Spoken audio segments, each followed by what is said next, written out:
would you like to see me have a conversation with on this Okay. channel? The obvious answer is Alex. Don't I would say love Alex. to see Alex. No. Yeah, that's what I'm saying. That's the obvious. him. I don't want to say that one, but he should come on when he gets a chance.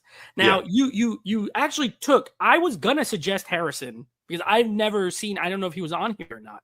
And then you suggested him at the top, so you took my answer. Okay. I would love to see Harrison on here. I've been on his podcast. He's been on ours, and I've been on his a couple times. Mhm.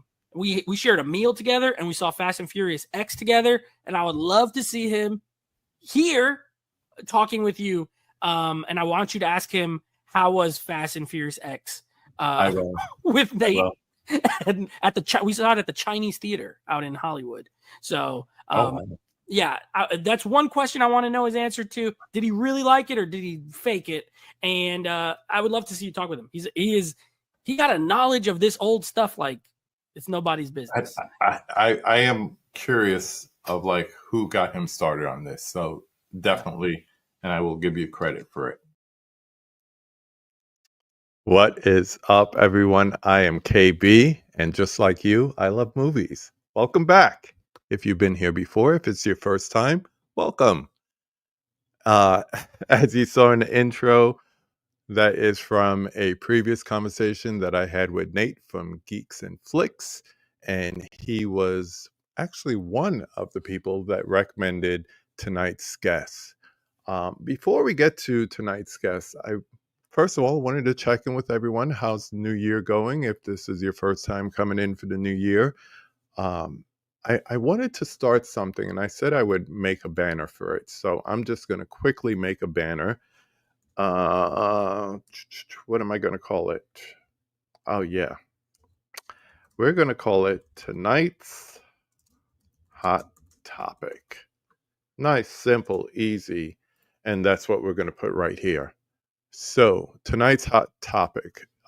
Yesterday I was watching some football. We're not going to talk sports tonight.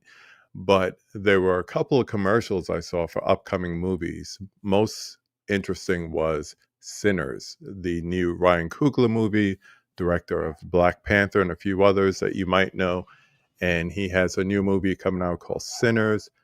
There were a couple other, I think they showed the Superman trailer commercial again. But I want to know, just thinking about upcoming 2025 movies, what are you looking forward to in the next month, next quarter, this summer even? We have some of the summer movies coming out, but it looks like things are really lining up for an interesting year, another interesting year, because 2024 was also a good year. So let's get the chat going. If you want to talk about it, mention a few that you're looking forward to and why, just pop it in the chat.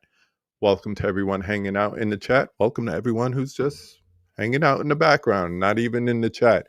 Or if you're watching this on a replay, same thing. Welcome. Feel free to like, subscribe, blah, blah, blah, blah. All that good stuff. Put it in the comments, all that stuff. I just want to get to my guests because I've been looking forward to talking to this young man for quite a while. I sound like an old guy when I say that, but tonight on the conversation, we welcome someone who can truly be described as an old soul. Although he's chronologically younger than most other admirers of cinema, especially classic films, he's quite vast in his knowledge of films, just like Nate said in that video. And of course, he loves movies. So tonight, we welcome Harrison from Really Old Movies. What is up, my man? How's it going? Thanks for having me on. I had to. Yeah. I had to. There's no other way. I'm trying to remember. Was it Turner Fan 77 in his live stream where we first came across each other, I want to say? I think so. I think it was for David's health fundraiser. Yeah. And I am not easily impressed. I'm that person. Not snooty, not conceited, not cocky, but it takes a lot for me to go, huh? Who is that? Who is that person? Where's this suggestion? I think that's what it was. You suggested a movie. We were all doing like 2014 movies, and we like this and that, and Who Likes Abigail, and all of a sudden, I can't even remember the name. I should have went back and rewatched it, but you popped up with this classic movie that not only had I not heard of, but you had the audacity to tell us at the end, and it's very hard to find. You can't actually get access to it on any streaming or physical media. I was like, how dare you? And I'm yes, instantly Nobody's Fool. intrigued. What was the name of that movie? Nobody's Fool. Yep. Nobody's Fool. Now, was that the same thing that Paul Newman did? Was that a remake of that movie or just similar title? Just similar title.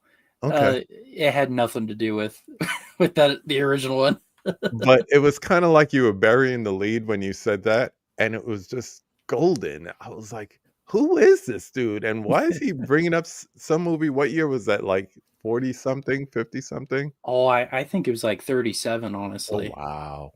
Wow. But instantly I was like, okay, he's real. And then I talked to Nate, and as you saw when we had the conversation, he kind of alluded to it. But just to let you know, behind the scenes, I was like, so the kid, he's for real, for real. He's like, yeah, he's the real deal. I was like, oh wow, I got it. Instantly I went, listened to a couple podcasts, caught I the appreciate YouTube, that. the live streams, and kudos. Anyone who can do a TikTok short, including one of my favorite classics, The Thin Man, about a cat, has my attention. That's all I got. Oh yes, I know you're talking about. Yeah. I love that movie. Yes, Joseph Cotton. Yeah. Yep. Orson Welles. Orson Welles. Yeah, Yep. I love Carol Reed movie. I just love that movie. But we are not alone. So before I get too much into the conversation, let's check the chat, see who's here. Before we start, I saw this. We have Acres of Movie. Name is Stacy. A lot of questions. I'll let you look at this one right now. It says, what's the guest opinion on Cast The Dark Shadow, the Noir movie starring Dirk Bogarde? Oh, you know what? I'm sorry to say I haven't heard of that one. So I guess my opinion is I don't know. I like that. There'll be a lot of questions and we'll handle them appropriately. Who else is here? We got Magic Hands in the house. What's up, Mike? So, We got Tiana Loves Movies. Hi, T. Adrian James is here. Hello. Yes. Hello and thanks, Stacy. Correct. We got Movie Hunter 2020. I'm just going to start calling you King of the Steelbooks. I think that's an appropriate title. If you ever wanted to change the name, the 2020 is kind of dated. Maybe you want to just say King of the Steelbooks and just let people challenge you. I think that's good. We got Steve Moody in the house saying hi and hi. Hello. what's up? We got Mama Blu-ray in the house. What's up, Bonnie? People commenting on the video, the intro video. Yes, we got Hall and Oates in the house. What's up? We got Michael in the house. Hello. People saying hi to each other. I love saying that. Let's see. We got Ryan from The Disconnected. Long time no see, my friend. Check out The Disconnected every Thursday night at 9:30 Eastern, 8:30 if you're in the Central Time Zone like me, and I guess 6:30 your time. So it would be, yeah. I love that name. That's a great channel name. Oh, great channel, great guy, very knowledgeable. Every week he has a sometimes too long for my wife live stream. Put it this way, if his friends are on, just know it's going to go long. But very, very knowledgeable, has great guests on every week. Everything to do with physical media releases and just talking movies, because it can't just be about streaming or cinema or physical media releases. It also has to be about the movies. Absolutely. And anything coming out, new announcements, he's on top of it. He is now, to me, the hardest working man in physical media, because he puts out a monthly zine, magazine, not even a zine, a magazine. He does commentaries for movies. He does video essays. He does essays for physical media releases. And he does all this while juggling life. How, my friend, how? But that's awesome. Good to see you, my man. Call me V. Hello to KB and all you beautiful people. Hello to you. Hello to you. Stacy said she's a huge fan of this channel as well as yours. So look at that. I appreciate that. Thank you. Look at that. But she doesn't. Stacy doesn't like Sinners. It's hard to tell from a trailer. That's the one thing. I never try to judge, especially after last year. I'm not judging any movie by its trailer again because Speak No Evil showed too much. Trap looked like the best movie of the year. Wasn't. And Abigail gave away too much. So you really can't tell. You really cannot. It is a crapshoot for sure. Yeah. Looking forward to Naked Gun and It Follows sequel. Yes, I am definitely looking forward to the It Follows sequel. Let's see. Happy for Oz. I'm not sure what that is referring to. Let's see. Oh, Wicked. Gotcha. Okay. Yeah. Yes, that's gonna be interesting to see how they break it up over a year. It's been done before, but what looks better to you, the new Mission Impossible or the new Fantastic Four? I don't know. I wasn't that impressed with the previous Mission Impossible. I thought it was. I just kept waiting for the action scenes. The plot in between kept losing me, and it was Yeah. like, where's the action? I just wanted to get to the action. So I would have to say Fantastic Four. I used to be a comic book geek growing up, and that was one of my favorite comic book lines were the Fantastic Four. And I just have a feeling they'll finally get someone to do it right. We'll Yeah. see. No, I agree with you there. And I too like Fantastic Four. I got 4 of the Essentials books. I grew up Mm-hmm. reading those as a kid. I love doing that. Mm-hmm. Because, yeah, that Mission Impossible, I was so disappointed with it too. Because, I love Tom Cruise and Yeah. Haley Atwell and all of them. And the fact too that they retroactively changed it from a part 1 to now just a different title, like it was a mess. That I think that whole release was a mess. Their decision to release it before Barbenheimer, a week before Barbenheimer, Yeah, and then that got was mad that it fell to 3rd place and then quickly to 5th. That was bad marketing. You either were going to have the balls to go up against those 2 summer juggernauts that were kind of paired together, or you were going to move your release date somewhere else. And I don't know. I think if it was released at another time, more people would have been into it. And then I guess they just decided they wanted to distance themselves from that previous movie, from Dead Reckoning Part 1, and just make this last part something different. Yeah. Who knows? Who knows? Steve said he checked out your channel yesterday and think it's great. There's a lot of great stuff there. Sure is. Oh, I appreciate that. Thank you Sure so is. much. How many seasons? We'll just hop into things. How many seasons have you been doing like the podcast now?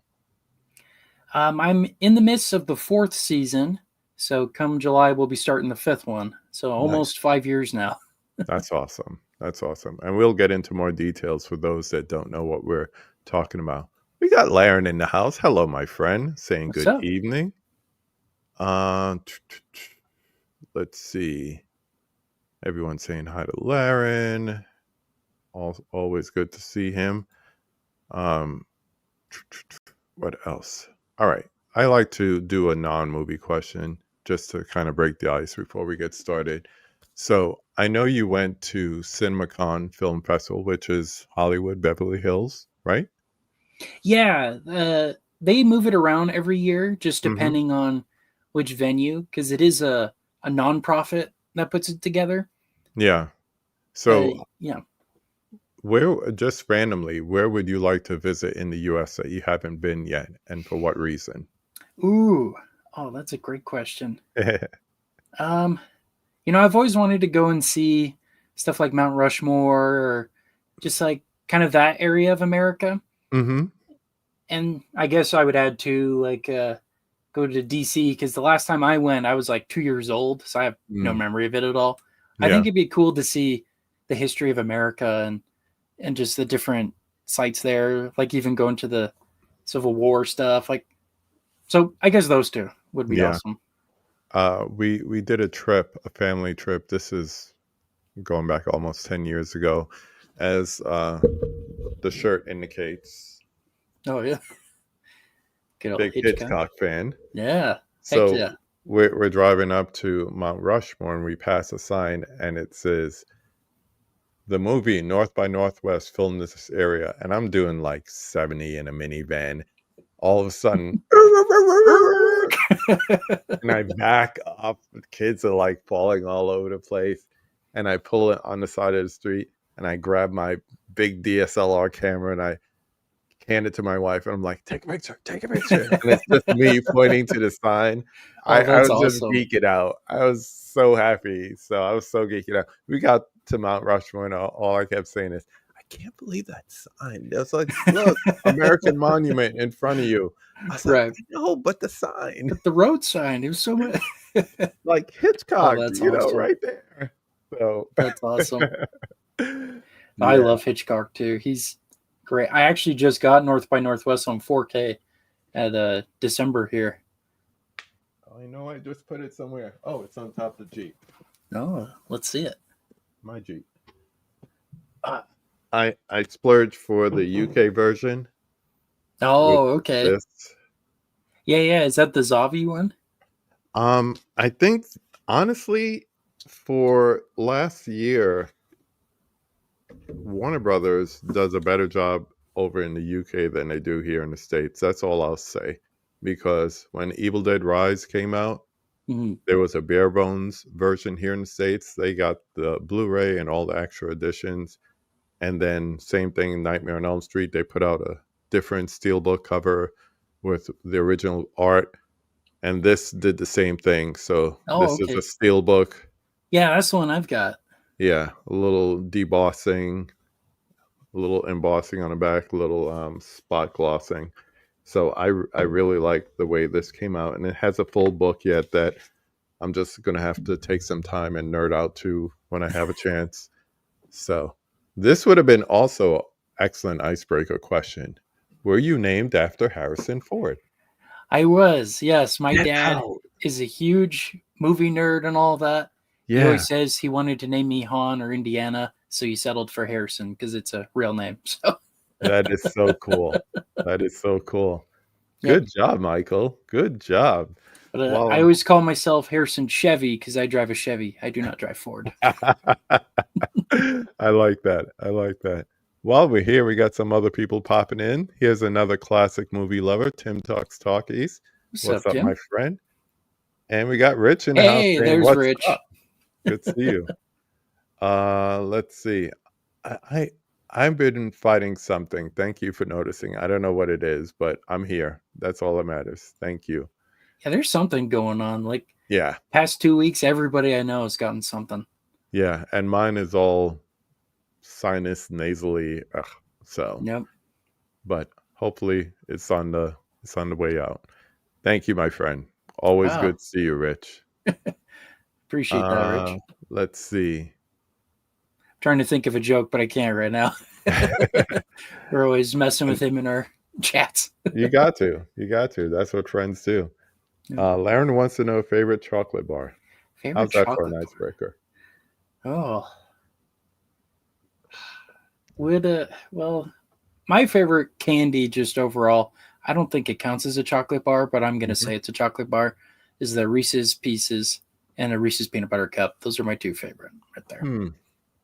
I was just saying the other day, I remember when E.T. came out and like Reese's Pieces were like new, which I know is probably hard for some people to think about because those are the same people that think Chicken McNuggets were always around. And I remember when that was new, I was telling a story about getting my first VCR and going to do film rentals. And we rented Romancing the Stone and Indiana Jones and the Temple of Doom.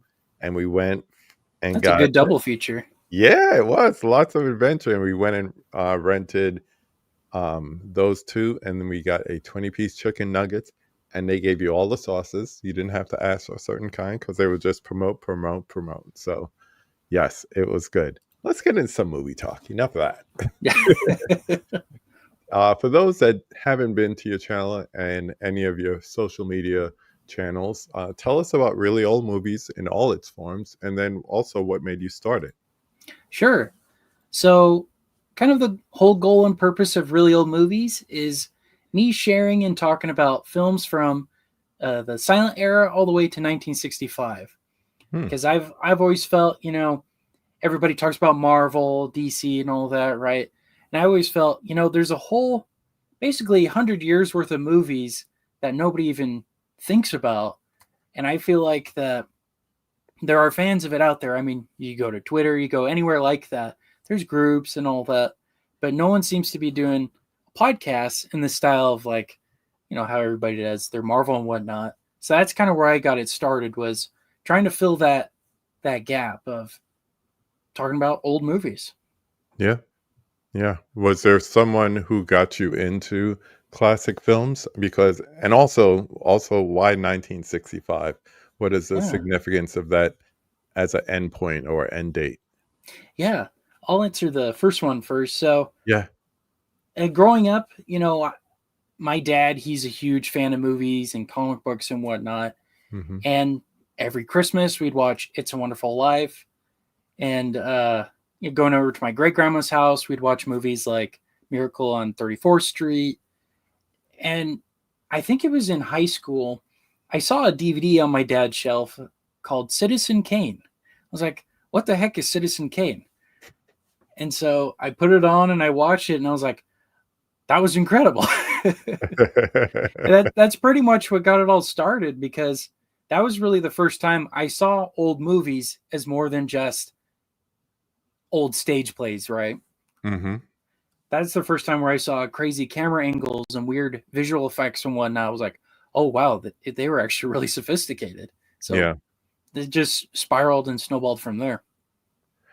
I need to have a soapbox moment about that, because you mentioned like Marvel and DC and Star Wars and all that, but I've realized as generations change, their preference for certain movies change too. Like, I grew up in the 70s and 80s. Of course, the Holy Trilogy is going to be my Star Wars. Exactly. But then I understand that, like, my son, who grew up in the time of episode 1, 2, and 3, can appreciate that. But I've taught him right. He understands that the first ones were better because they establish things that hadn't been done before then. And I'm not saying that historical element is what makes it better, but it's kind of like, by the time you get to the prequels and definitely the sequels, it had been done already.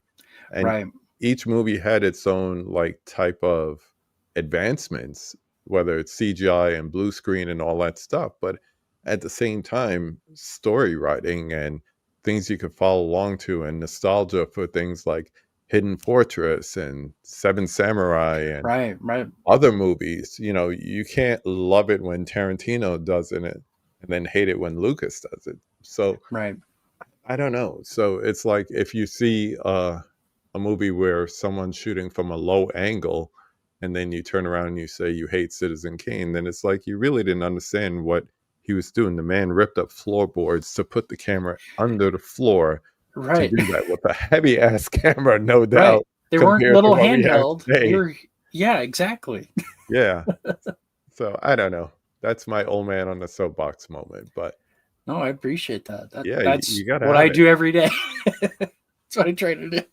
So is it like weird when people like, you're into like old movies? What do you mean? Yeah. No, especially with like people at work and stuff, because they hear, oh, you like movies, and then they say, what are your thoughts on Titanic? And I was like, I've never really watched Titanic. I don't really care for Titanic. But I like the Barbara Stanwyck one. Yeah, which most people will be like, what are you talking about? And then you say, well, what about like A Night to Remember? And they're like, I don't know what you mean. Exactly. So no, it happens all the time. And and especially because they're like, you're so young. Yeah. And I guess it's almost like, because you're young, they feel like you can only appreciate movies from your time. And then as you become more and more of a cinephile, maybe you can kind of make your way back. But they don't expect you to start and then move forward. Right. I think too, it's because I think for most people that aren't, in our little communities, they see movies as more of a form of entertainment that you watch every once in a while and kind of forget about it. They don't see it as an art form or see it as something worth studying. If that makes sense. Yeah, it totally does. Well, since Nate brought it up, I will go here and say, honesty time. Did you lie to him and tell you enjoy it? What did you think? Well, he paid for my dinner. No, no, I'll be honest. I actually gave it a 4 out of 5 because I just loved how crazy Jason Momoa was in that movie. Wasn't he so much fun in that movie? It made it worthwhile for me. It was so entertaining. The thing, especially like Fast, I've seen them all. Don't blame me. But I've only seen like 2 or 3 of them.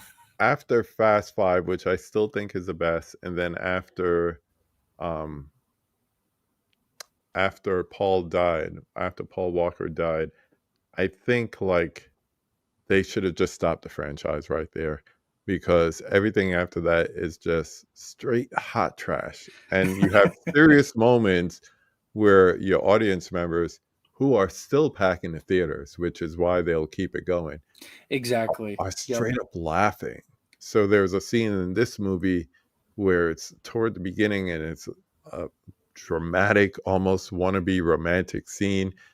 And I thought I'd be the only one, but we're laughing in the theater. And then you have Jason Momoa come along and you can see he's just eating this part up. This character that he's given, he's just eating it like food. He's just taking it in, and it just makes him, like, honestly, a delicious villain. Yes. And for that, I love the movie. I loved it better than the previous, I want to say 8, 9. Yeah, like 7, 8, 9. They could have just done away with those. And I really enjoyed those movies. Yeah. I really enjoyed that movie compared to the previous ones. I think my favorite scene is when I think he's painting his nails or something, and then there's like a dead guy he's talking to. Yeah. He's talking to the corpse of the person he just killed while doing his nail. That was the best scene. It's just fun. Yeah. And it was almost like, we know we're ridiculous. Look, we're having fun with this movie. Yeah. Because that's kind of what happens, I think, with franchises like this. They either go really dumb and it's not fun, or they get so dumb that it becomes fun and then it's entertaining again. Yeah. Yeah. Here's another person who appreciates classic movies. We got Ben Buster in the house. Hey, what's up, Ben? Good to see you, my man. Thanks for popping in. We're just talking movies. We're just talking how Harrison got into loving movies, classical movies, and everything like that, and what he thought about Fast X. For a little comparison.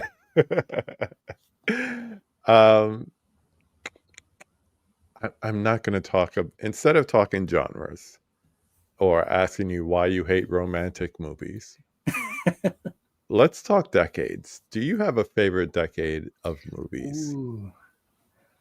Oh, that is a great question. You know, because if you think of the one that's coming to mind right now is probably the 20s. Really? And not necessarily because I like a lot of movies from then, but just of how many technical advances happen in such a short time period. Yeah. Right. Because like the very beginning of the 20s, right, it's still kind of the choppy looking silent films of like D.W. Griffith and whatnot. But then once you get to 27 with movies like The Jazz Singer, all of a sudden you got sound film, cameras get better, everything just exploded in like 2 years. Yeah. I honestly compare it to how AI is going to be with it. It was like that big of a deal. All of a sudden, all these actors and actresses were out of a job. It was insane. I mean, let's just sort it here by popularity. Yeah, let's see it. And I mean, you're talking about, of course, what's in the news now, which is Nosferatu. That's right. Probably my favorite from that era, which is Metropolis. I have like 3 different versions of it. The one that gets the most play is Marauders. I don't know why, just to put that 80s synth music over this classic sci-fi. Here's one that I've seen you do your silent commentary for, which is Safety Last. Tell us about that. How'd you get the idea to do these silent commentaries? Yeah, so my very first one will be this coming weekend, so we'll see how it goes. Mm-hmm. But the idea was, I see people doing like the watch-alongs and whatnot, and I thought, why not do that with silent movies? Because A, they're in the public domain, so you're not going to get copyright strike. Right. But B, just using it as another avenue to get people to watch these old movies. Because I don't know about you, but a lot of people, I think the silent era is definitely the hardest to get into. And so my hope with is picking ones that I really like and kind of talking about what I like about it and having other people see it too, hoping to bring more awareness to it. Because 85% of them are gone now. It's tragic how many are gone now. I mean, that wasn't a brief list that I brought up. These are all the available ones from the 20s. And I think, where's Wings? I'm like in the Oscar season right now, so I don't even see it. Where is it? This is great. Sunrise. Yep. Do you see Wings? There's Hitchcock, Downhill. Let's see. I think Wings would be 27 or 28. Yeah, let's bring it down to 27. Yeah, this doesn't even have everyone that's available. There's a jazz singer, like you mentioned. So even on here, which is supposed to be pretty robust, doesn't have like movies that are missing because, like you mentioned, not all these movies are available to be seen and screened and purchased and so forth. Right. Let's see. We do have some questions here. Stacy wanted to know, have either of us seen the silent film The Road to Ruin? That one really flipped me out as interesting as well. I'm sorry. You've stumped me again. I have not even heard of that one. You need to like start writing them down. Wow. Yeah, I gotta get. She keeps them coming though. She keeps them coming. Michael says, "I love classic movies." I do too. I think we can definitely learn a lot from the past and movies. Absolutely. You see, like I saw another one I saw you do was Battleship Potemkin. And you see things like the invention of the montage, something that we take advantage of when we see it in a film, and most famously punned by the Muppets in that one movie. But it's true. It's like, there's something that's about to change or about to happen when you see a montage. Right. But once upon a time, there was none. So it's just amazing how these older movies kind of originate things and also do things in a way that we just take advantage of. Just everything, like a medium shot, a two shot, a reverse shot, different things like that we can come up with.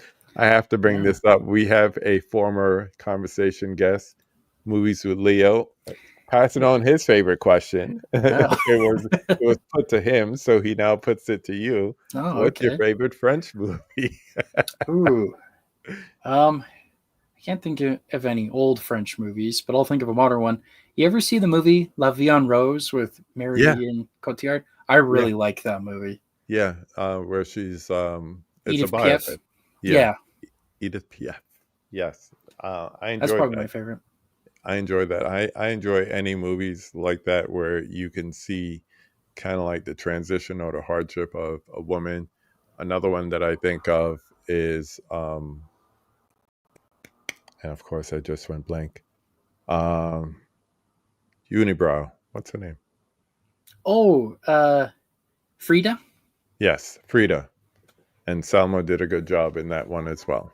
So things like that. I do like that. But I can't say all-time favorite, but I really enjoyed, speaking modernly, Portrait of a Lady on Fire.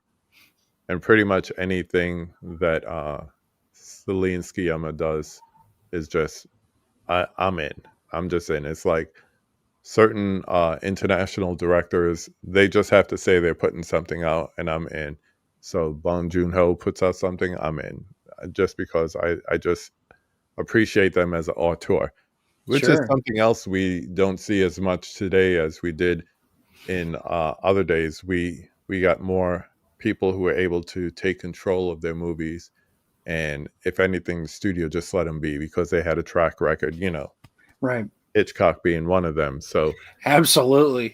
it's always different than what we see today. So where a Park Chan-wook could make Old Boy and have complete control over it, Spike Lee does a remake and the studio rips it apart and makes it into a bad movie. So these things Sure. happen.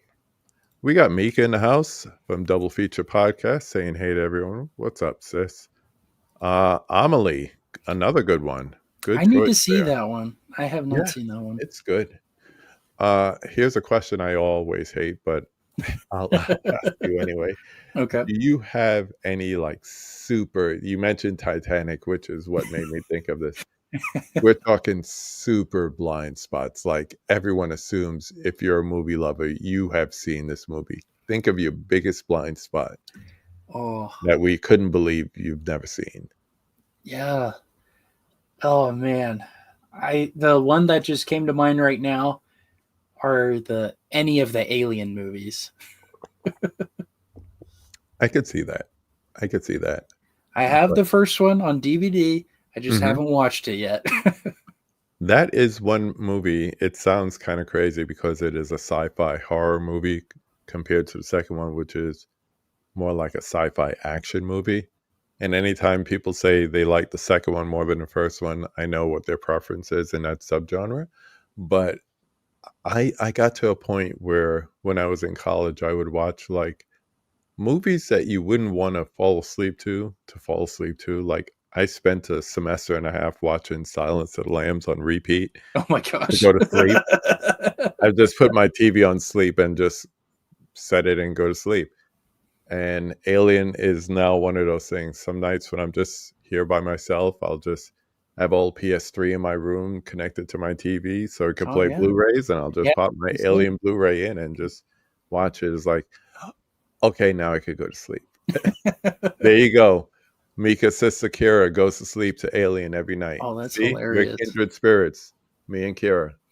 I could just do that on the regular, just fall asleep to Alien. We got Brother Dell in the house saying, What's up, what's Dale? up? Thank you for popping in. We are here with Harrison from Really Old Movies. And we're not just talking old movies, we're all over the place. Apparently, he loves Fast X. Who knew? Now, having said that, I don't know if I'll ever watch it again. You know what? You got a meal out of it, so it's okay. It is Yeah. okay. No. I'm going to scroll back up here because I saw a very interesting comment from Mika. She loves any film with Isabelle Huppert. Excellent French actress. And the first one that popped to mind is The Piano Teacher. That is such a great movie. And she is very alluring as an actress. Just something about her. So I could definitely see that. I could definitely see that. I asked you about your favorite decade. I am, even though it's before me, I love the 60s. Hmm. Something about it. It's so transitional. Sure. And especially if I have to zoom in on a certain year, 67 is the year that everything changed. So it's funny that you said 65, and I wanted to come back to that question. Oh, What made you establish that as a cutoff for when you wanted to focus your movie watching on? yeah. Well, I like solid numbers, right? Right. No, but also, that's when movies like Sound of Music came out. And that one to me is kind of really the last true Hollywood studio film. Mm-hmm. Because once you get to 66, 67, that's when movies like Bonnie and Clyde and The stuff Rebels like that came in. came out. Yeah. Exactly. That's Yeah.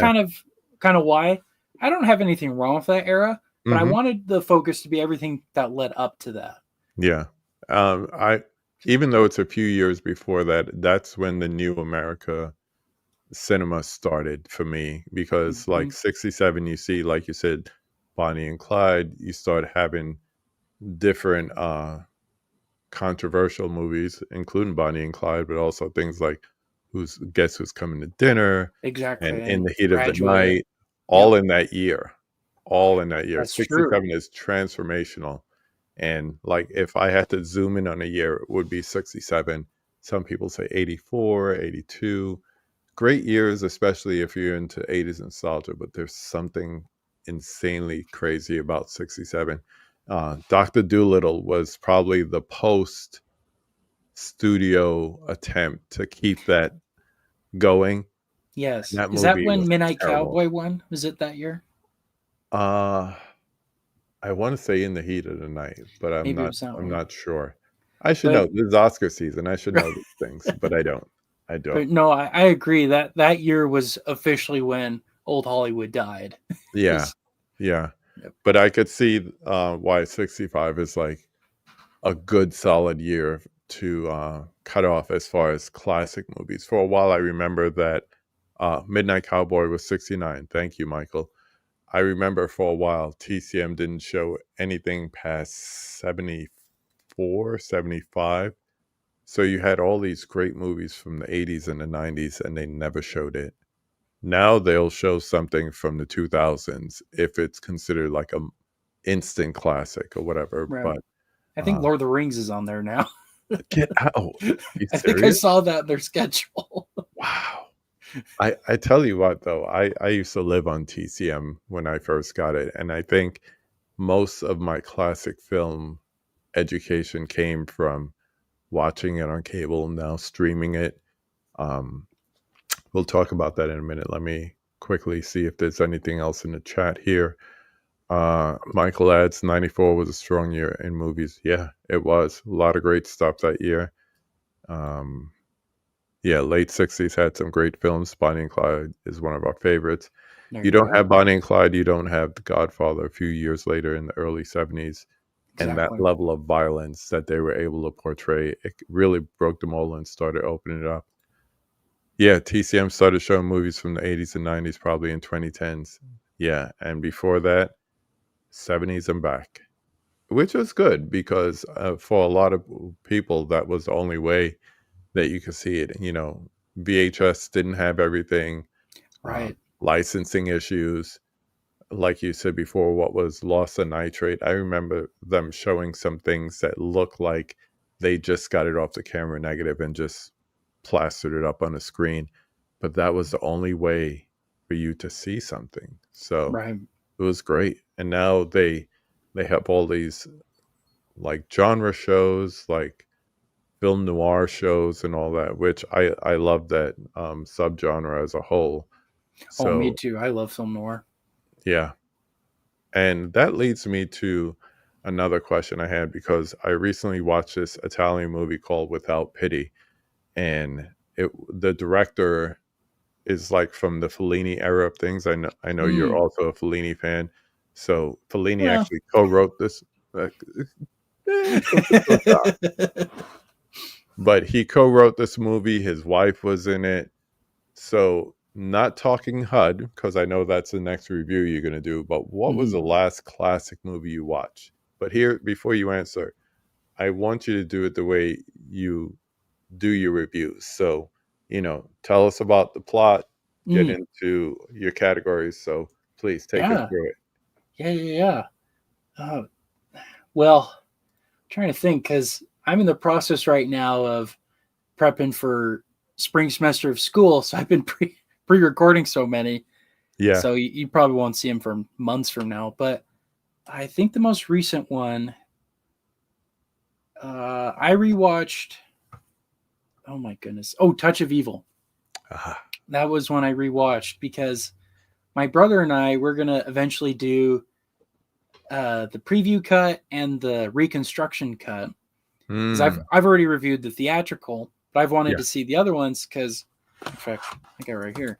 The Kino Lorber one. That's what I was reaching for, but it's like all the way back there. Yeah, they got all three on there. But anyway, so plot. Yeah. So what I love about the plot of that movie is that it's not exactly perfect on who's a good guy, who's a bad guy. Like Orson Welles' character, right? The Quinlan. Mm-hmm. He's doing his job, but the way and method by which he's doing it is evil. Yeah. That's why it's a touch of evil, right? Of evil, yeah. I love that about him and that character because it's like, yeah, but he's a criminal too. So, and I guess that kind of goes into the second category I do, which is acting. I think Orson Welles is incredible in that movie. You know, all that makeup and all that makes him look just absolutely gross, and I love it. Mhm. It's Yeah. absolutely disgusting. And I also love Charlton Heston as well. I think he's great as kind of the straight man, you know, hero of the story, trying Mhm. to figure out what's really going on. And you got Janet Leigh too. I thought she was great in that. Yeah. Not enough It's got power. a lot of star power in it, and a cameo from Marlene Dietrich too. Like, it's got a Yeah. great cast. Yeah. So that alone is the reason to watch it. So And if you're gonna do a review of this, I just want to jump to what was your letterbox score for it, the oh, restoration cut, because that's so my favorite one. is it okay? Yeah. Well, I rewatched the theatrical one, so I haven't seen that one yet. Mm-hmm. But just from the notes I've read from it, that's the one based off of his memorandum, right? Correct. Which they Okay. didn't include in the keynote, but if you could get your hands on the copy of the Blu-ray that Okay. has a restoration cut, the letter comes with it. Does it? Okay. Yeah, it's kind of cool. Well, from what it sounds like an even more interesting story and film, and I'm very excited to check it out.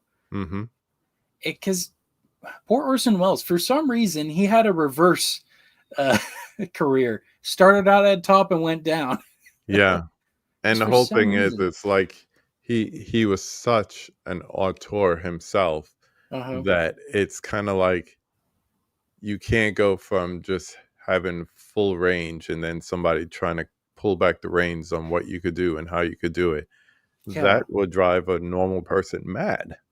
So I don't think he was able to match the genius of Citizen Kane anytime Right. afterwards. And I mean, there are great films out there, such as Magnificent Ambersons and all that stuff. Mm-hmm. But Even that one, he didn't get final cut for it. no, and I think that was the first slap in the face for him, because it was like, no, this is not that thing you did, which, they didn't like that in the beginning either.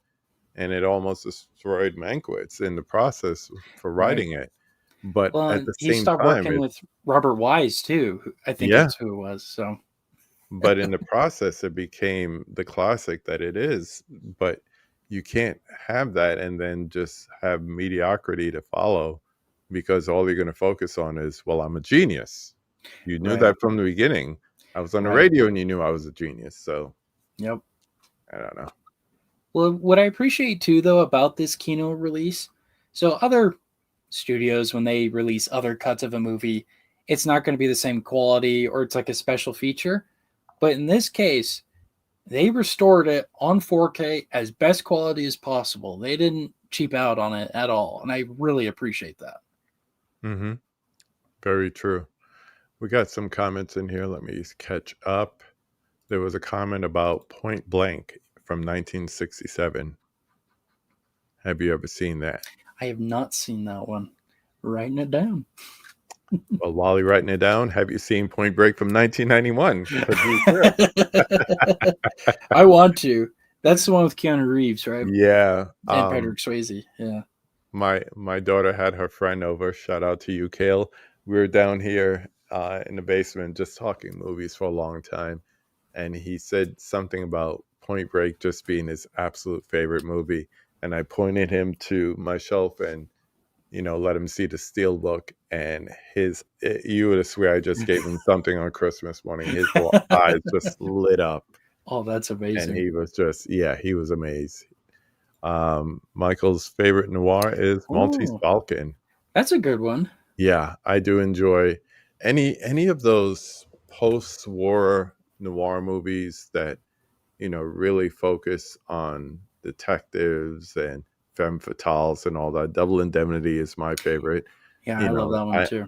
I like anything that's just like you could just point to it and have a conversation about it. People know it. So I just love that one. Mika loves noir as well. Heck You yeah. know that. I put this up before, but have to watch Touch of Evil. It is good. It is good. And I Mhm. would say even the establishing shot is good because I love long Yes. takes. And Hmm. that is probably one of the best long takes I've ever seen. Better. better than the one in Jaws. Almost as good as Goodfellas. That's still my favorite because when we get to the 5 takes, that is the answer to my number one. So we had a couple of questions also. Favorite Rod Taylor performance? Ooh, Rod Taylor. No, let me think about that. I think he's in The Birds, I want to say. I'll have to look at my letterbox. I believe he is. If he's in The Birds, then it's The Birds. That just makes it easy. Yeah, The Birds. Also Inglourious Bastards, but most famously The Birds. Also Giant, which is a long watch but a good watch. Okay. And then, and he's in 101 Dalmatians as well. Yes, the OG. Heck yeah. Okay, then yeah, I'll say The Birds. But I think he's also in The Time Machine, H.G. Wells one. I really want to see that movie. Yeah, that's a good one too. And there's this one with Elizabeth Taylor called The VIPs. Also good in there. But yeah, for me, it would probably have to be like The Birds. I'm biased. That's for Dell. Talking Magnificent Ambersons here. It's like Schrodinger's cat of movies that both exist and doesn't exist. It's cool. What's up, cult? Yeah, very true. Very true. And it all depends when you see it, how you see it. Does it have the complete cut or? I'll have to rewatch it. I wasn't the biggest fan of it when I first saw it, just because I love Touch of Evil so much and Citizen Kane. That one was just so starkly different for me. I was like, ooh. Mm-hmm. I think I need to give it a rewatch. It's a big left turn from the previous film, so yeah. Double Indemnity is great too. Yep. Yep. What about a movie called The Bluebird or We Can't Have Everything? I think I've seen that one. We Can't Have Everything. Arizona. I know that's a silent film. That's on. I think it was an Oscar-nominated film, but no, I haven't seen any of those. Dang, you're gonna run out of me ink up here, man. This is an interesting question. Would The Fugitive make a good silent film? Ooh, I could see it. Yeah, I could see it because really, can you see like the old school close up of the eyes with like the Tommy Lee Jones character looking at Harrison Ford when they finally get that eye to eye meet and it's just a close up of the eyes and it's dark and you just have the sliver of light. I could see that happening. Yeah. No, I agree. In fact, I'm thinking there's a silent Hitchcock film. I think it's either Mary Maria, something like that. I think that one kind of is like The Fugitive, where someone's on the run and wrongfully imprisoned and all of that. Well, was it 39 Steps? One of those. One of the Hitchcock films kind of fits that. Is one of the films. He is obsessed with mistaken identities and trains and blondes. Yes. Interesting combo. Yeah. All the way back to The Lodger, all the way forward to Family Plot. I don't know what it is, but love the man's work. I'm really into The Big Sleep. It's messy, but in a cool way. Very true. And the remake too. I like the remake. Very underrated Orson Welles movie he didn't direct, but starred his Jane Eyre. I have not seen that. That's a good one to check out, I would imagine. I think I've heard of the book though. Good comments coming in. Keep it up, people. Gun Crazy would be my favorite noir. It's a good one. It's a good one. I think that's a Robert Mitchum one, right? Yeah, I believe so. I could definitely do that. I'm thinking about just doing some classic reviews. Nothing close to what this man does here, but just like some quick hitters that I remember just watching or have brought back out from, DVDs or what have you. So I could definitely do that. Hello. People saying hi to each other. Any thoughts on Brick? If you're talking about the Rian Johnson movie, I saw that. That was like one of the like independent films of like the 90s that just came around and just seemed to get like a lot of like indie praise, but I know there's this one podcast I listen to, a film podcast, and they actually named their awards the Brick Awards for first time directors or independent film directors. So I That's did cool. enjoy that. I haven't heard of that one. Yeah. Yeah, we are. We're both getting a good watch list together. I'm just like quickly just like going to my phone and adding it to my letterbox. I know you also have letterbox as well. I spend too much time on that. Well, you know what it is for me with letterbox is that when you start to I've found that it's easier for me with streaming services to look for something on letterbox than to go and just death scroll between all the different services. So right. No, that's fair. I'll give you a good example. For Oscar season, I'm doing a Academy Award movie challenge. I've done it every year since 2009. And it gets to a point where you end up watching the same thing. So I've started using it as an opportunity to rewatch my favorites. Like for a while, I would start every year with The King's Speech and end with The Dark Knight. Now I start with different movies. I try to get the Oscar nominees that I haven't seen yet up front. And then I will still end with The Dark Knight. But something about that. My favorite supporting actor award winner all time. But I have gotten to a point on Letterboxd that I can fade out all the movies that I've seen and find a complete list of all Oscar winners. So then I could just see all the faded out ones. And then all of a sudden it's like, oh, wow, I never did watch Boy and the Heron. Let me watch that. And I could go back and then find some Oscar winner from 34 that I haven't watched.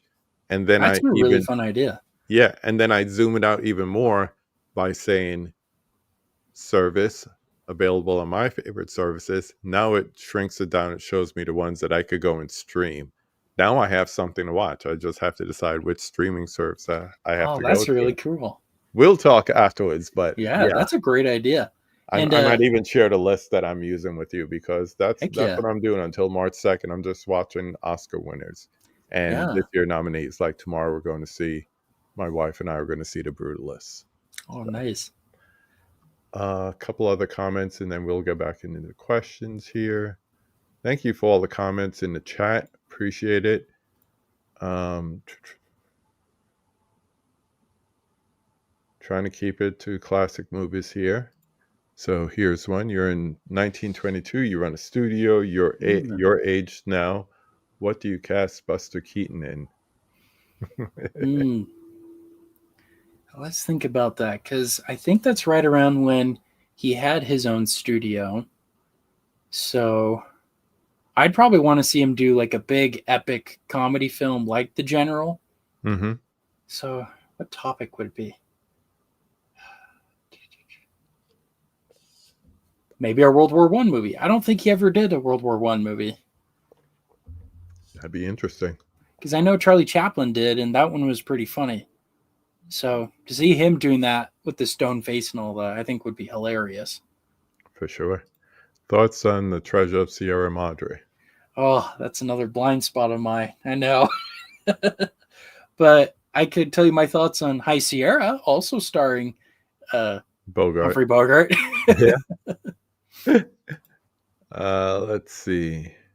I think that's also a John Huston film too. If Buster was alive now and you ran a studio, he would want to do a buddy cop film. What would you have that one be, and who would you pair him with? That's a very in-depth question. Yeah. It's very hard to think of these things. Going back to Brick, yes, the Rian Johnson film, it was set in the present to when it was filmed, but all the dialogue is a throwback to the 40s. Oh, yeah. That's cool. Yeah, it's very interesting, especially for an independent film. Movie trade question.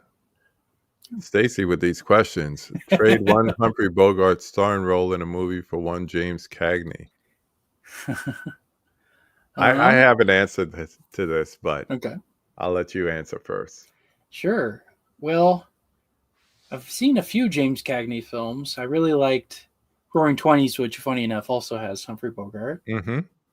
I would say I'd be interested to see how Humphrey Bogart would do his character in Public Enemy, and then see Humphrey Bogart do Yankee Doodle Dandy. I'd be curious to see how he would sing.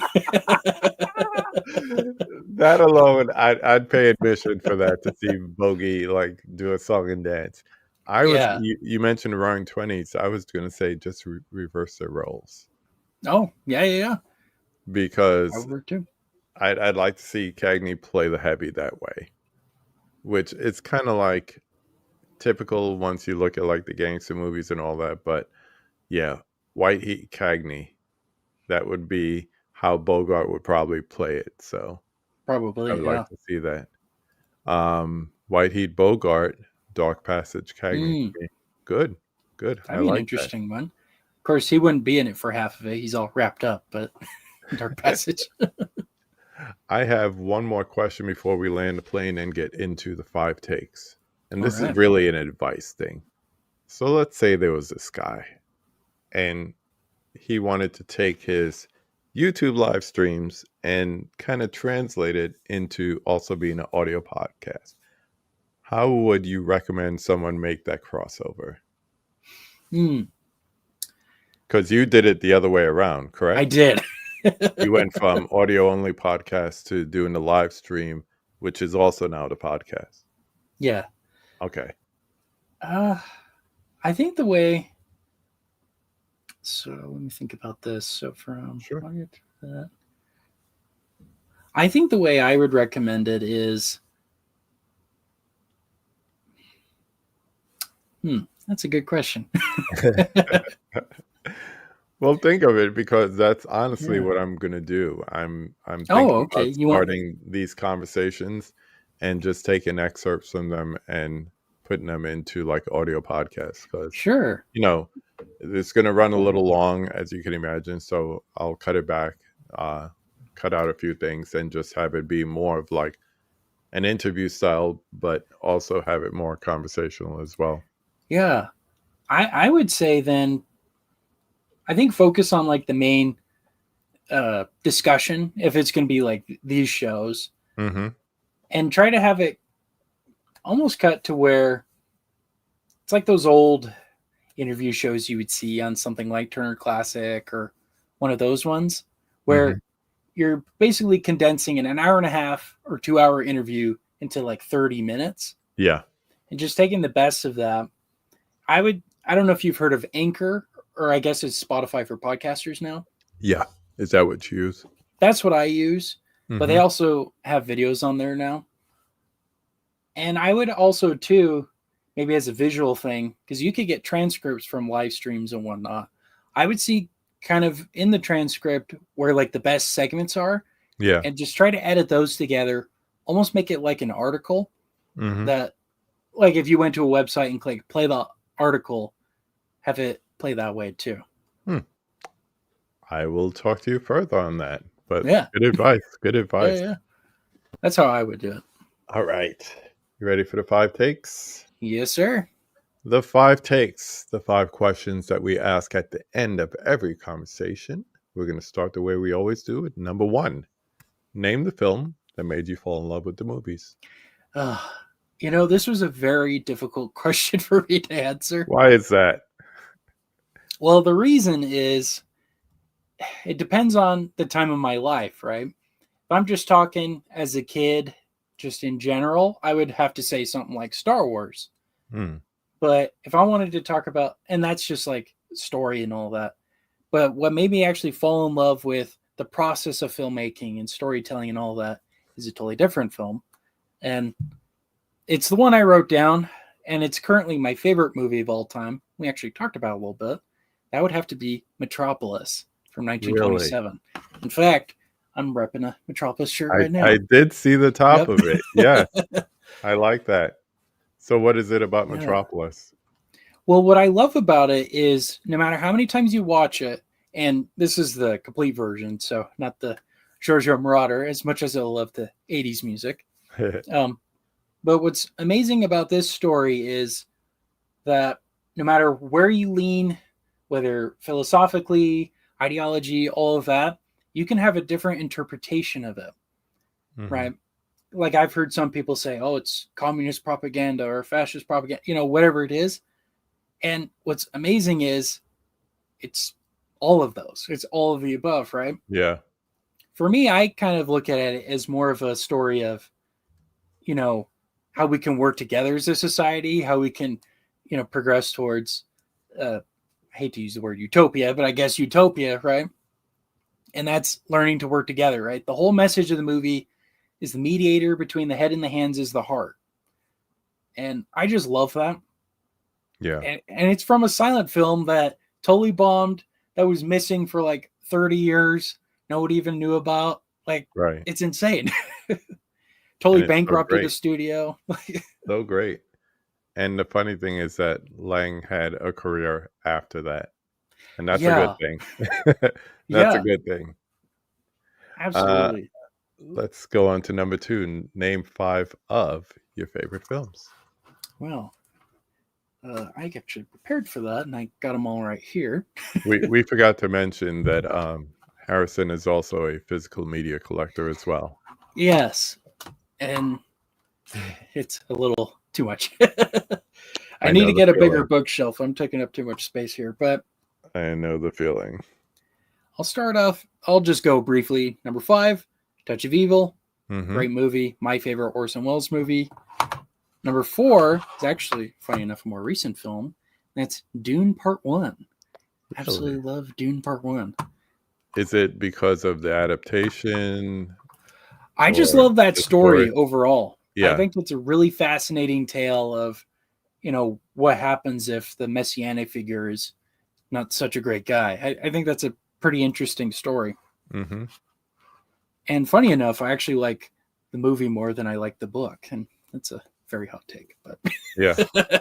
But I tell you what, as someone who read the books as a teenager, I'm not going to remember it verbatim, of course, but I was sitting there watching Part 2, and all of a sudden I knew what was about to happen next because it came like flying back to me, and I wanted to see how they would do it, and they did it like the way I imagine it being if it could be on a big screen when I was reading it. And we're talking like almost 40 years different. So it was really awesome to see that. So Part 2. They did very, very well with Part 2. Yeah. I personally like, in the book too, I like the first half of the book more. Because once it gets into the Messiah stuff, that kind of gets a little funky for me. Yeah. Especially, and that's where the next book kind of covers it better. Yeah. From what I remember. So. Okay. Because of my bad experience with the book, I haven't read Messiah, but I need to read Messiah. You should get into it. Yeah. What else you got? So I actually don't have a copy of it physically. It's digitally, but The Two Towers, that's my favorite Lord of the Rings film. Yeah. I just love the Rohirrim. I love the Battle of Helm's Deep. I just love everything about that movie. Yeah. I watch it all the time. You get your one of my favorites. Introduction of Gollum and all that. So absolutely. Yeah. And I love the music in it too. All right. Then the next one is none other than Casablanca. Nice. I absolutely love this movie. This I also watch all the time. And this particular release has an amazing steelbook for it. Absolutely love it. You probably have it too. It's very similar to your North by Northwest one. I missed out on the steelbook. I was kind of slowing down at that time, and I missed out on it. So I just have the standard 4K release, and that's when I was really just trying to convince myself it's the movie. It's the movie. Exactly. It's the movie. Exactly. When I could get a steelbook and I could appreciate the art, great. But at other times, I'm trying to be budget conscious, and I'll have to let some go. And absolutely. That was one I had to let go. So it's all good. It's a great 4K, by the way. It is. It which is crazy because it's a black and white movie. You wouldn't think it would look any different. They make the best. If you could get your hands on the original camera negative, I don't know what it is about black and white. It really pops. High Noon is an excellent example. Shout out to Charlotte from Perf Damage podcast. She actually worked on that restoration. So that's so cool. Yeah. If you have a chance, check out the conversation I had with the couple from Perf Damage podcast. It was a load of fun, and she does restorations at Paramount.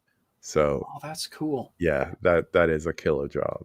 You know what? I actually think she was at Cinecon because I think she was talking about one of the random movies we watched there. Yeah, she's really into classic movies, so I wouldn't be surprised. So cool. Both her and her husband Adam. Yeah. Well, anyway, back to Casablanca though. Yeah. What I love about that movie is, yes, it's a romance, but I think it's a romance that I guess a man would write. It's not like a rom-com or anything like that, right? Mm-hmm. And it's more of a tragic one too, right? Because, spoiler alert, they don't actually end up together. Yeah. But it's such a beautiful movie. And I love the dialogue, especially. Like, when I think about it, I'm sure the script for it was 500 pages long. Just all the quick banter and dialogue back and forth, especially from Claude Rains. Absolutely love it. Yeah. Yeah. So good. For sure. For me, it was all these years trying to watch it, and I kept trying to watch it like, and this would tickle you, as a typical romantic movie, and I hated it. I thought it was overhyped. I didn't see what everybody got about it. Every time you saw a movie and the lady looking for love had a Casablanca poster on the wall, I was like, you don't know anything about love. I hope you don't fall in love by the end of this movie. And it was the first time when someone showed it to me and said, this is not a romantic movie. Pay attention to the other things. Pay attention to where they are. Think of the time. Think of history. Right. And I focused on that. And then the romantic aspect kind of took a back seat. Sure. And it's a tragic love story, but it's encompassed around so much more than that. And now I love it. But I had to change the way I was looking at it in order to appreciate it. So, yeah. Yeah, fair enough. All right. Then the number one, of course, we already talked about Metropolis. So Nice. Let's go to everyone's favorite question. Number 3. Name a popular or a classic movie in your case. For a matter of fact, I'm going to cut it and say, name a classic movie for you that everyone loves, but you don't particularly like it. You know, which one did I write here? So I'm trying to think. Oh, yeah. Okay, so you mentioned Fellini earlier. That was a little tongue-in-cheek, now that we get there. So tell them what you think. I did not like 8.5. And the reason for it is, at least for me, I'm not a huge fan of the more avant-garde kind of art house style films. Mostly because I like clear heroes and villains and all of that. Right. Okay. Black hat, white hat. So exactly. Forth. In that movie, you have a character who we don't really know if we like him or not, because he's kind of a jerk to everybody. And then all around him, of course, is the weird visual effects of his memories and his thoughts on how to make his movie, because he can't think of how to make the movie. And I don't know. To me, it was a little too strange. Yeah. But that's just me personally. I know so many people love and adore it. I'm not one of those people. I never want to see it again. And I watched another film recently, kind of similar to it, called Alphaville. I don't know if you've heard of that or not. Yeah, the French kind of animated film. It's what's his name? Goddard? Something Goddard? Yeah. Jean-Luc Goddard. Yeah. I like the idea of that one because it's science fiction and whatnot. Yeah. But same thing. It's just a little too weird for me. People are spinning around randomly in circles. I'm like, what the heck is going on? It's like, I'm an artiste. Let me be an artiste. Yeah. And that's totally fine. Yeah. It's definitely not a general audience film. Yeah, that is for sure.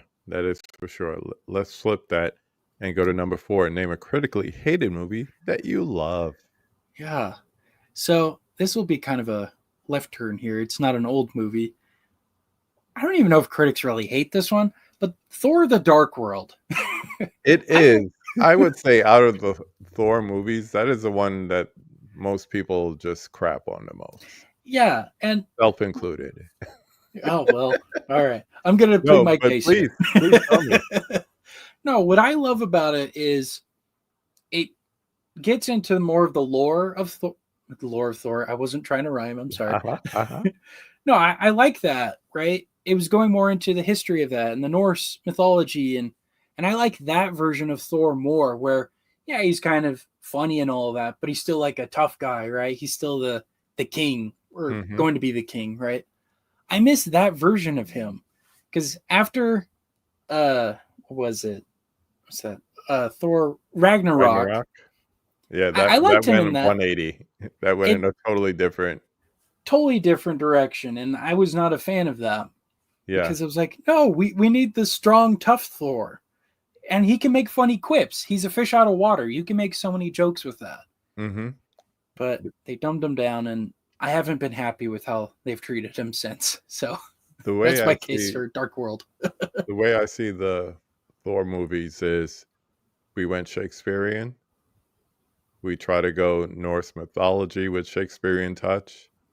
That didn't work. We're going to go zany. And it's like, oh, wow, that worked. That worked. Not realizing it was the script and also his performance. And then they try to go zany-er, but they went with a dark villain while trying to do zany. Yeah, that was No, weird. they picked the wrong villain to go more zany with. I don't have anyone to say as far as an alternative, but like I was expecting to see more darkness for him, but that would have left less room for the screaming goats and things like that. Oh so gosh, I hate that movie, Love and Thunder. I was so mad. Most people do, but they will still say that Dark World is worse. So that's a good answer. That is a good answer. You don't like Dude Bro Thor? No, I don't. I miss Norse mythology, Shakespearean Thor. Yeah, and the whole thing is, it's like you couldn't stay there, and I understand that. It's almost like where we are used to seeing character arcs, they have to do a film by film arc of the person. Almost like how you have with comic books where you just see different writers and different artists and different. That's true. You have to get different perspective of the same character from different people.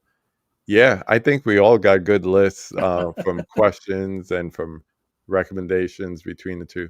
I will just say this. If you want to see more of Harrison and what he talks about and his recommendations and his silent commentaries and his reviews and his live streams, just search for anything Really Old Movies.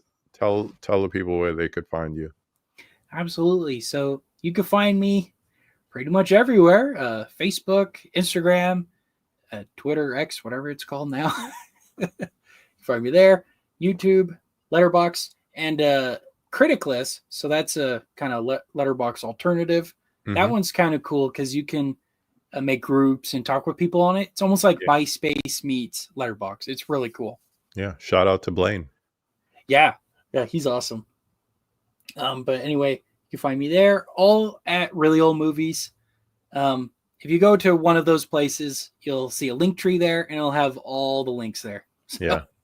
And once I get a control of my description, I have to go into my studio defaults and set it up. I will put links in the description. Just don't look for it right after we're done. It's going to get there eventually. That's how I do things. But I want to thank you for coming on. We have people still talking in the chat. Thank you, everyone, for popping in. Harrison has a terrific channel. I appreciate that. Thank you. Yeah. Talking about the last Thor movie, I'm convinced Christian Bale thought he was an entire. That happens sometimes. Happens. I made Della, you'd appreciate this. I made a reference to Blackula the other day, and how the lead character thought he's a Shakespearean actor. Funny enough, and he played it like he was in a Shakespearean role, while everybody else was in a blaxploitation movie. So it's really, really interesting that way. Oh, that's funny. But everyone is looking to check out, but we do have one more question, and before we land the plane, we're going to get to question 5. We'll start the show and we'll end the show the same way. Number 5. Now that you've been through the conversation, who would you like to see me have a conversation with on this channel? I have 2 here. Okay. And you kind of already talked about one of them at the beginning of the show. That Do would tell. be Alex of Geeks and Flicks. Okay. Yep. Busy man. We'll try to see what's up with him. We'll see. But I think he's got some great insights into just YouTube and the way he does his disc reviews and all that. I think he'd be a really interesting person to have a conversation with. Mm-hmm.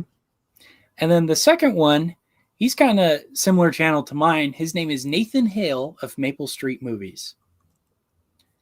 And he also really loves Alfred Hitchcock. In fact, every August, he has his Alfred Hitchcock month.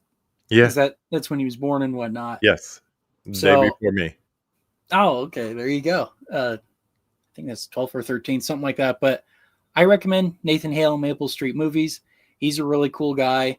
Again, also loves old movies. But he's also really into, what was it? Twilight Zone. Loves the Twilight Zone. My son would get along with him. Oh, okay. He loves Twilight Zone. I need to get more into it because I grew up more with Star Trek. Yeah. You know, the original series. So I need to get into more of the Twilight Zone.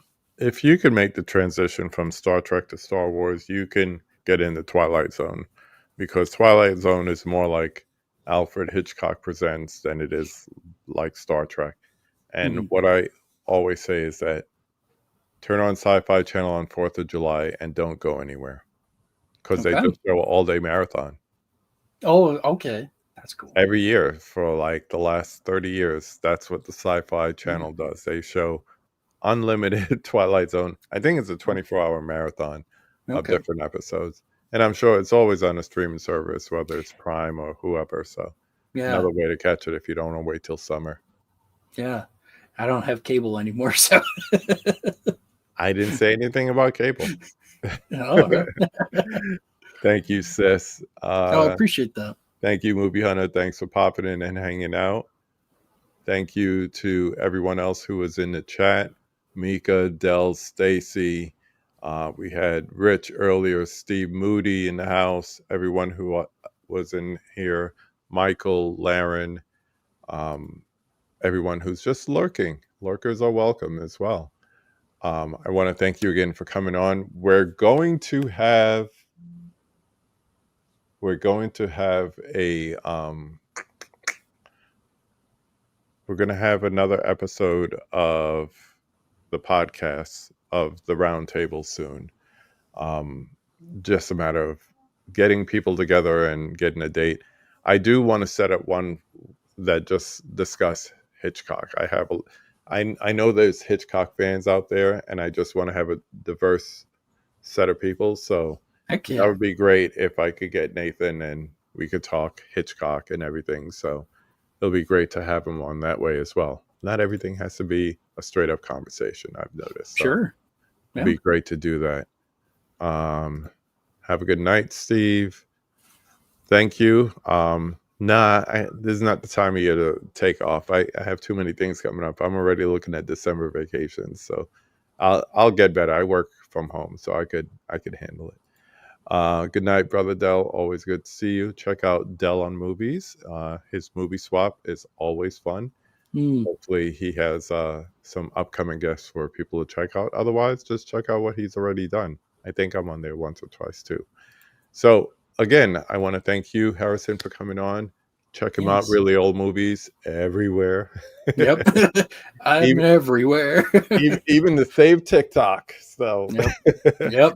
While it's still up, go check out his TikToks. Yep. And as I always say, go watch a movie. Have a good night, everyone.